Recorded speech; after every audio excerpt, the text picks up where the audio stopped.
Mesdames, Messieurs, bonjour, bienvenue au journal. Nous sommes à 3 jours de la célébration du 11 décembre à Manga, 58e anniversaire de la fête de l'indépendance. La traditionnelle cérémonie de décoration a eu lieu hier à Kosiam. Nous recevons aussi le directeur général de la Loterie nationale burkinabé dans le cadre du 11 décembre avec la contribution importante de la LONABé à la réalisation d'infrastructures. Une femme remplace une autre à la tête du Parti démocrate chrétien CDU et pourrait devenir chancelière allemande à la fin du mandat d'Angela Merkel qu'il a lancé dans le grand bain politique. Tradition respectée hier à Kosiam où a eu lieu la cérémonie de décoration à l'occasion du 11 décembre 2018. Environ 820 récipiendaires ont reçu la reconnaissance de la nation pour leur ardeur au travail. Les décorations ont été faites dans l'ordre de l'étalon et dans l'ordre du mérite burkinabé. Jean-Eudes Bayala, Abdelaziz Yagibou. La nation n'oublie jamais ses fils. Jouissant de sa retraite loin de l'univers du métier des armes, le colonel-major Mamadi Aouba était loin d'imaginer que ses bons et loyaux services rendus à l'armée avaient marqué plus d'un. Des années après son admission à la retraite, la nation lui a fait appel pour lui signifier que son sacrifice n'est pas vain. Vraiment, c'est un sentiment de joie et de fierté. Après plus de 41 ans, bientôt 42 ans de service, je suis actuellement à la retraite et continuer à penser à moi, vraiment, je ne peux dire que toutes mes admirations parce que je n'ai pas d'autres mots. Plus de 820 récipiendaires issus du public et du privé ont vu leurs efforts pour la marche radieuse de leur nation couronnée. Dans l'ordre de l'étalon, ils sont 399 récompensés, dont 7 grands officiers, 35 commandeurs et 99 officiers. Pour leur valeur professionnelle, la durée et la qualité de leur service, 421 récipiendaires ont été distingués dans l'ordre du mérite burkinabé. Cette médaille est une invite pour moi alors, de redoubler d'efforts, de travailler encore plus pour engranger de meilleurs résultats et ce pour le meilleur rayonnement de notre système éducatif. Lorsque la nation reconnaît que vous avez fait un certain travail qui mérite reconnaissance, on ne peut qu'être heureux, mais en même temps, on se dit qu'on doit faire encore davantage pour mériter, comme ceux qui ont davantage mérité que vous. Je rends grâce à Dieu d'abord pour tous ses bienfaits. Sinon, c'est vraiment un sentiment de joie, un sentiment de reconnaissance à l'endroit des autorités, des plus hautes autorités, de ma hiérarchie, et une distinction que je dédie à mon époux et mes enfants. C'est une distinction très honorifique qui nous demande d'aller au-delà de nous-mêmes pour servir la nation. Donc c'est un sentiment de fierté d'appartenir à un peuple qui te le reconnaît et surtout à faire mieux. Donc je demande la grâce au Seigneur de ne jamais décevoir ce peuple qui m'a fait confiance. Je suis écrivain, voilà, j'ai actuellement 20 livres et aussi je suis inventeur. C'est vraiment un grand plaisir pour nous que la nation nous reconnaisse, surtout qu'on est très jeune. Bon, la mérite est venue à la conjoncture de tout le monde. Il y avait une crise à Solenzo depuis 2011. Donc grâce aux médiateurs et les bonnes volontés, on a pu en tout cas en temps sous peu éteindre ce feu. Bon, c'est un grand plaisir pour moi. Voilà, le fait de reconnaître ma mérite. Vraiment, il faut dire que c'est avec joie que j'ai reçu cette distinction parce que c'est à la fois la reconnaissance du mérite du travail, mais surtout l'appel à plus d'abnégation, plus de travail afin d'avoir plus de résultats, non seulement dans la gestion des finances publiques, c'est-à-dire au niveau du ministère de l'économie, des finances et du développement, mais surtout plus de résultats et plus de bonheur pour la population tout entière. Jour de moisson, jour de reconnaissance et de joie partagée. En récompensant l'ardeur au travail de ses fils, la nation les invite à la constance dans l'effort, mais aussi à servir de modèle aux autres. Le Premier ministre Paul Kabatieba est arrivé ce matin à Manga où il a présidé au pas de charge l'inauguration d'infrastructures réalisées dans le cadre du 11 décembre comme les routes, la place de la Nation, la cité des forces vives, le stade régional et la salle polyvalente. À Manga, les activités entrant dans la dans la célébration du 11 décembre battent leur plein. Et pour permettre aux invités du Centre-Sud de vivre de belles festivités, l'Office national de l'eau et de l'assainissement ONEA a initié plusieurs réalisations comme la construction de nouveaux châteaux d'eau. Ces infrastructures viennent renforcer la capacité de desserte en eau de la ville de Manga. Paul David Bambara, Moumouni Soubega, reportage. C'est un deuxième grand château d'une capacité de 150 mètres cubes d'eau que la direction régionale de l'ONEA vient d'ériger dans le cadre des festivités du 11 décembre pour parer à toute éventualité. À terme, pour la ville de Manga, nous allons avoir 3 châteaux d'eau, dont 2 de 150 mètres cubes chacun et un de 30 mètres cubes. Nous allons avoir un réseau de plus de 15 000 mètres linéaires pour pouvoir desservir les populations. 6 forages sont réalisés pour renforcer les capacités opérationnelles de l'ONEA à Manga. À la Cité des Forces Vives, les branchements sont déjà effectifs et les premières gouttes d'eau sont imminentes selon les techniciens. Là, on est resté jusqu'à 4 heures du matin dans la cité. Donc, je pense que c'est bien. Du matin jusqu'à 4 heures, c'est pas mal, quoi. On a commencé le 19 octobre dans la cité ici. Bon, déjà, on a le château qui est arrêté avec l'eau. Et là, déjà, l'ONEA peut commencer à faire les branchements dans les domiciles des gens. Avant le 11 décembre, la ville de Manga, nous n'arrivions pas à la desservir correctement compte tenu du manque de la ressource. Mais avec les nouveaux forages qui ont été réalisés, nous sommes en ce moment à une capacité de production qui dépasse largement les besoins de la ville. Il n'y aura pas de problème de desserte en eau potable de la ville de Manga. Un 11 décembre à Manga sans coupure ni pénurie d'eau, c'est le souhait de la direction régionale de l'ONEA. Et pour gagner ce pari, la nationale de l'eau et de l'assainissement a dû débourser plus de 440 millions de francs CFA. Dans le cadre du 11 décembre, la Loterie nationale de Burkina a cassé sa tirelire comme l'année dernière pour contribuer à donner un cachet particulier à la fête de l'indépendance. Plus d'1 milliard de francs CFA injectés dans l'organisation du 58e anniversaire de la fête de l'indépendance. Pour nous en parler, nous recevons le directeur général de la LONAB, Simon Touende Tanarda. Bonjour, monsieur le directeur général. Bonjour Godefroy, bonjour téléspectateurs. Alors, vous nous parlerez donc de votre participation à cette fête de l'indépendance. Comme vous l'avez si bien introduit et comme à l'accoutumée, comme à Kaya, comme à Gawa, nous avons contribué à hauteur de plus d'1 milliard, comme vous l'avez si bien dit, pour réaliser un certain nombre d'infrastructures au profit des populations. La première infrastructure que nous avons initiée, c'est la maison de l'Appelé, qui est constituée de 2 blocs de dortoirs avec une capacité de 250 lits.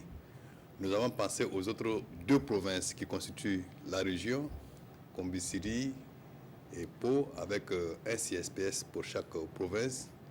Nous avons également contribué à la réfection de la maison de la femme. Nous avons contribué à régulariser un CG à Seulerain, dans la province de Zunwego. Et enfin, nous avons, sous la demande des populations, une demande très pressante, contribué à réfectionner le marché de Manga en réfectionnant la boucherie et en construisant une série de boutiques pour permettre une facilitation des acteurs du marché. Alors, quel sens donnez-vous à ces réalisations? Pourquoi vous, en tout cas, vous impliquez dans la réalisation de telles infrastructures? Mais ce n'est pas un fait nouveau, c'est un fait qui est j'ai l'habitude de dire, dans l'ADN de la LONAB. Nous avons une mission, c'est de contribuer au développement socio-économique en appuyant les efforts de l'État. Et toutes ces contributions que nous faisons, c'est dans l'objectif de soulager les préoccupations, d'aider les populations à améliorer leurs conditions de vie. C'est tout à fait simple et ça répond à notre slogan qui se décline désormais en les lots aux gagnants et les bénéfices aux façons. Alors, cette belle aventure qui se déroule depuis Kaya, est-ce qu'elle sera pérenne? Est-ce que vous allez la poursuivre? C'est l'objet et la mission de la Loterie nationale.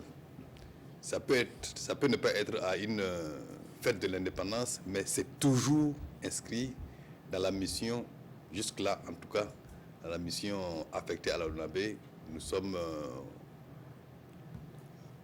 un soutien indéfectible des actions du gouvernement pour soutenir les actions de développement. Est-ce qu'après la réalisation de toutes ces infrastructures, vous avez parlé de CSPS, à Kombiseri dans le Bazéga et à Pau dans le Naouri, vous avez parlé de marché à bétail, de marché même à Manga. Est-ce qu'après tout ça, vous faites le point, vous voyez si ces infrastructures tiennent toujours la route après Parama? Absolument, absolument. Je suis passé à Kaya 4 ou 5 fois. Nous avons fait beaucoup d'infrastructures et toutes les infrastructures sont opérationnelles, sauf une que j'ai relevée avec beaucoup d'amertume parce que c'était une grosse infrastructure. C'est le village artisanal qui jusque-là n'est pas encore opérationnel. À Gawa, tout est opérationnel et même qu'à l'occasion de la célébration de l'indépendance, nos infrastructures étaient déjà opérationnelles et ont contribué à abriter beaucoup d'acteurs qui étaient venus au regard de l'insuffisance des structures hôtelières. À Manga également, un marché, c'est tout de suite opérationnel. Une école, c'est tout de suite opérationnel. La maison de la Pélée, c'est tout de suite opérationnel. Enfin, c'est des besoins pressants qui sont tout de suite utilisés. Alors, vous avez tantôt parlé de votre nouveau slogan, les lots gagnants, les bénéfices FASO, et ça fait partie de votre nouvelle charte graphique. Alors, quelles sont les raisons qui ont motivé à la réalisation de cette charte graphique? Je sais que vous avez déjà eu l'occasion d'en parler, mais c'est toujours bien de revenir. Nous n'en parlerons jamais assez, parce que quand vous procédez à un changement, il est de votre devoir d'insister et de montrer quel a été le contexte.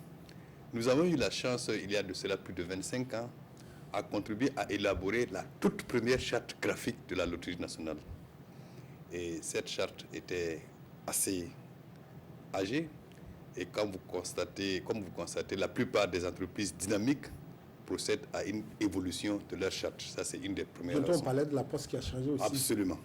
Et, excusez-moi, au-delà de cette contrainte, nous devons évoluer avec l'aide de notre temps. Nous avons reçu plus d'une fois la correspondance des institutions monétaires centrales qui nous indiquaient qu'il n'était pas bon et approprié que nous utilisions les signes monétaires dans notre communication. Donc notre calendrier plein d'argent, il fallait qu'on revoie la copie. La BCAO par exemple? Oui, la BCAO exactement, c'est pas par exemple. Et comme ils nous ont demandé de revoir notre copie, nous avons revu notre copie parce que c'est la critique majeure que les gens nous font. On n'a pas fait de bon gré parce que c'est, comme j'ai dit, nous avons contribué à faire la première charte graphique. Nous étions très attachés à notre calendrier, mais les contraintes sont les contraintes, on les a respectées. Mais nous pensons que nous avons fait sortir un beau logo qui peut avoir... Effectivement, si je vous demandais de nous parler de cette déclinaison, de cette charte, les principales. En réalité, pour l'instant, ce qui est visible, c'est le logo institutionnel. Autrement dit, nous avons conçu et réalisé 9 logos avec la contribution des meilleurs professionnels de la place parce qu'il y a eu une annonce publique par voie de presse, presse écrite, presse radio, presse télé. Il y a eu 29 participations, il y a eu des présélections et il y a eu des finalistes. Tout ça nous a coûté la modique somme de 23 millions et nous a servi à établir notre charte. La charte, c'est une évolution, pour parler de logo institutionnel, c'est une évolution du Canari. On l'a stylisé, modernisé et il se positionne sur le plan international comme une charte d'une entreprise qui veut évoluer avec son temps. Nous avons reçu beaucoup de félicitations et beaucoup ont admiré le nouveau logo. Beaucoup de critiques aussi. Il reste entendu que lorsque vous procédez à un changement, vous ne pouvez pas échapper à des critiques. Nous les avons reçus, ceux qui ont fait des critiques positives. Nous intégrons et nous allons reverser ça aux générations à venir pour qu'elles essaient d'en prendre compte, parce qu'il n'est jamais bon de balayer du revers de la main les critiques qui peuvent être positives. Alors, monsieur le directeur général de la LONABEL, vous avez signé hier une convention avec le FONER. Et de quoi s'agit-il? Tout à fait. C'est une convention qui dure depuis 2013 et à hauteur de 1,250 milliard sur 5 ans, soit 250 millions par an. On l'a signé pour la première fois en 2013. Il est échu en 2018, Donc nous avons renouvelé le process pour permettre aux FONER de disposer de 250 millions par an pour venir en soutien à la structure du savoir qu'est l'université. Alors, et rapidement, qu'est-ce que vous avez comme mot à l'endroit de tous ceux qui se préparent à fêter la fête de l'indépendance, voilà, le 11 décembre, dans 3 jours exactement? Bon, je suis burkinabé, je souhaite une très bonne fête de l'indépendance à tous mes compatriotes. Je lance un clin d'œil particulier à tous les clients, et tous les burkinabés sont potentiellement nos clients. Je souhaite que la fête se fasse dans des meilleures conditions et que tout le monde puisse voir la prochaine fête. Disons merci beaucoup au directeur général de la LONAB, Simon Touende Tanarda, qui était venu ce midi nous parler de la contribution de la LONAB, le numéro 1 des Jeux au Burkina, à la célébration de la fête de l'indépendance depuis Kaya jusqu'à Manga. Merci beaucoup, monsieur le directeur général. Restez avec nous pour la suite du journal. Pour en savoir davantage sur la commémoration du 11 décembre à Manga, rendez-vous dans vos kiosques à journaux pour retrouver ce numéro spécial des éditions Sidoya. Tout est dit dans ce numéro sur les grandes figures de la région du Centre-Sud qui ont marqué l'histoire du Burkina, et pas seulement. Vous y trouverez également des articles sur les potentialités de la région. Ce hors-série coûte 500 francs CFA. La nouvelle identité visuelle de la Poste du Burkina a été lancée jeudi dernier par la ministre du Développement de l'économie numérique et des Postes. Ce changement vise à donner de nouvelles ambitions à la Poste burkinabé, mais aussi à accélérer son rayonnement international. Idrissa Warga, Olopoda. Le nouveau logo pourrait être en phase avec son slogan « Vous facilitez la vie ». La Poste Burkina Faso vient ainsi de se doter d'une nouvelle identité visuelle. Le logotype dévoilé ce jour est composé de 4 éléments que sont le texte, les talons stylisés, l'ovale discontinu et la forme rectangulaire bleue dégradée au contour arrondi. Il était extrêmement important pour nous de nous conformer à la pratique à l'international, de contribuer aussi au rayonnement international du Burkina Faso à travers donc l'activité postale, et surtout montrer à nos clients, nos partenaires et où nous travaillons aussi que nous sommes en train d'aller vers un nouvel horizon. Nous sommes en train de montrer que nous sommes présents, nous sommes en train de nous renaître pour donc faciliter la vie de tout le monde. À travers cette nouvelle identité, la Poste Burkina Faso compte relever les défis de l'évolution numérique. Pour ce faire, la société met sur le marché des services innovants afin de répondre aux besoins de la population. Aujourd'hui, vous pouvez avoir une adresse postale et ne pas avoir de boîte postale physique avec une clé, mais vous allez recevoir des courriers de part du monde et vous allez recevoir un SMS ou un appel pour collecter votre courrier. L'activité postale au Burkina Faso aura 100 ans en 2019 et la Poste Burkina Faso, qui est tournée désormais vers un futur dans un esprit ouvert et renouvelé, envisage de renforcer sa communication sur la toile pour une meilleure visibilité des opportunités qu'elle offre à ses usagers. Une activité de la Semaine nationale de l'industrie, la visite d'unités industrielles. C'est dans ce cadre que le ministre du Commerce, de l'Industrie et de l'Artisanat était hier à l'usine d'égrenage de Faso Coton à Ouagadougou. Il s'est imprégné des réalités de cette unité et a encouragé les responsables à s'investir pleinement dans la transformation du coton burkinabé. Oscar Soulama, Bouma Ernest Nebier. Situé au cœur de la zone industrielle du quartier Goungé de Ouagadougou, Faso Coton est une unité industrielle d'égrenage de coton. Dotée d'équipements de pointe, elle a une capacité d'égrenage de 40 000 tonnes par an. Cette usine reçoit ce jour le ministre du Commerce, de l'Industrie et de l'Artisanat, Rouna Kabouré, venu féliciter et encourager les agents qui y travaillent. Faso Coton a déjà fait des choses. Ils viennent donc cette année déjà de faire un investissement supplémentaire, donc 2 milliards pour avoir une nouvelle chaîne au sein donc de l'usine ici.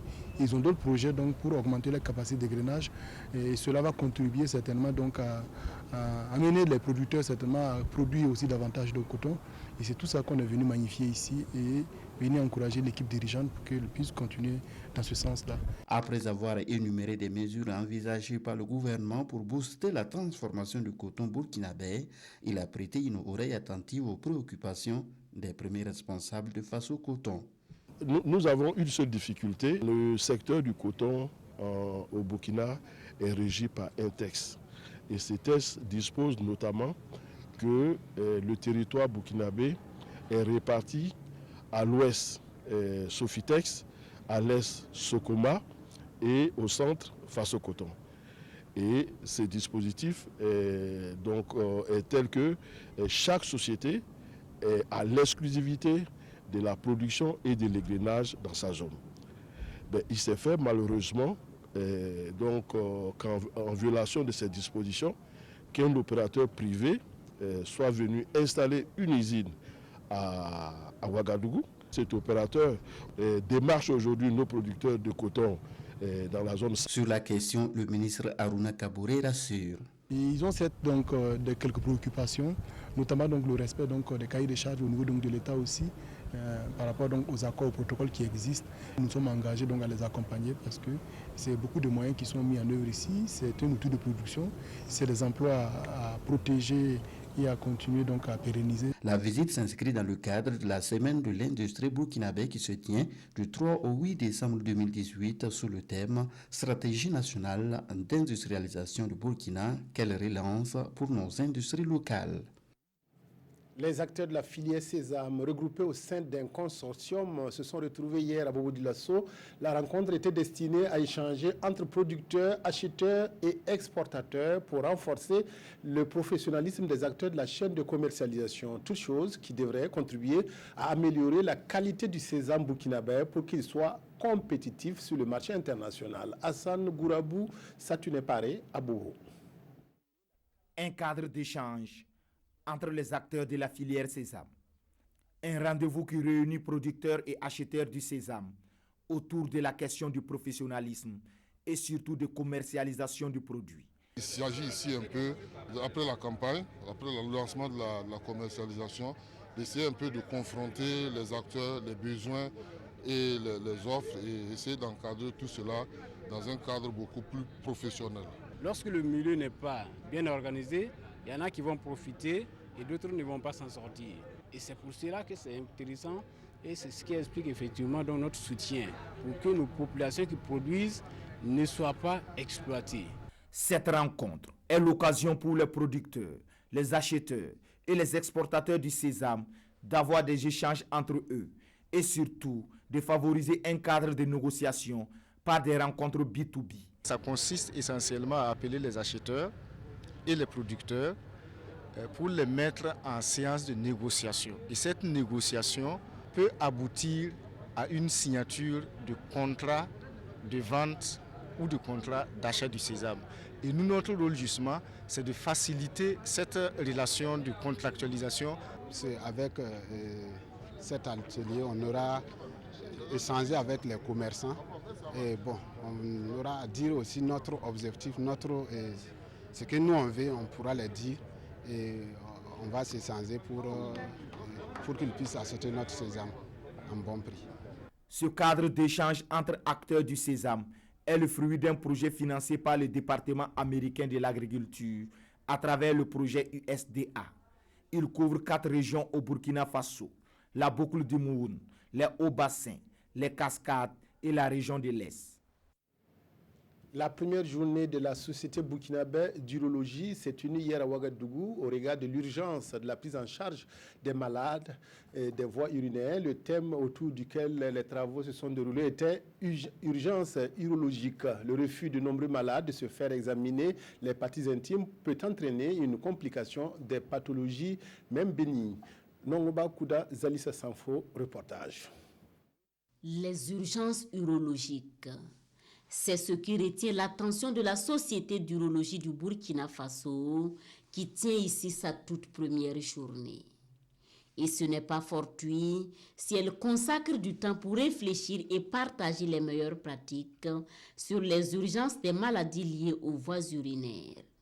Selon ces spécialistes, tout est presque urgence en matière de pathologie urinaire au Burkina Faso. La raison, l'on a toujours du mal à se faire examiner ses parties intimes, si ce n'est à un stade critique. La prostate, le priapisme, la rétention aiguë d'urine, la torsion du cordon spermatique, le traumatisme des organes génitaux externes, sont des situations qui demandent une réponse immédiate. Ces situations plongent le soignant dans une course contre la montre où le temps est son adversaire. La liste des urgences urologiques est longue. Et le président de la société promet, elles connaîtront une meilleure prise en charge à l'issue de cette journée. Ceci va permettre de mieux soigner nos patients selon des normes internationales et ce serait pour mieux, en tout cas, prendre en charge nos patients. Les pathologies urologiques sont nombreuses, mais les urologues se comptent du bout des doigts. Et à cette rencontre, les jeunes médecins auront de quoi se convaincre pour une spécialisation en urologie. Une femme pourrait succéder à une autre à la tête de l'Allemagne. Les électeurs de la CDU, le parti d'Angela Merkel, ont désigné hier comme chef Annegret Kramp-Karrenbauer, âgée de 56 ans, AKK, pourrait devenir chancelière aux élections de 2021 et marcher sur les pas de son mentor, l'actuelle chancelière allemande qui a dirigé pendant 18 ans le Parti démocrate chrétien. Retenez bien son nom car ce sera peut-être la future chancelière allemande. Annegret Kramp-Karrenbauer est la nouvelle présidente de la CDU. Cette Sarroise de 56 ans succède à Angela Merkel à la tête du Parti conservateur. Cette fidèle de la chancelière s'est imposée vendredi lors d'un vote avec un peu plus de 51% des voix. Un score serré qui montre que le Parti démocrate chrétien est divisé. Pour l'heure, les délégués de la CDU ont choisi la continuité. Pour son premier discours, la présidente appelle au rassemblement.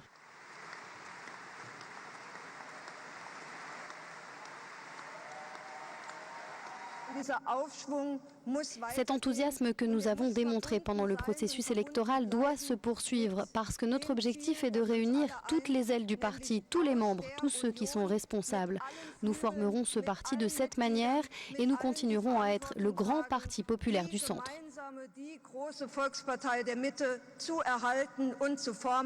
Annegret Kramp-Karrenbauer se défend d'être une mini-Merkel. Si elle suit globalement la politique centriste de la chancelière, ses positions sont plus radicales, notamment en matière d'immigration. Un nouveau souffle pour la CDU. C'est tout pour cette édition de 13h sur la TV. Merci de votre aimable attention. Excellent après-midi à toutes et à tous.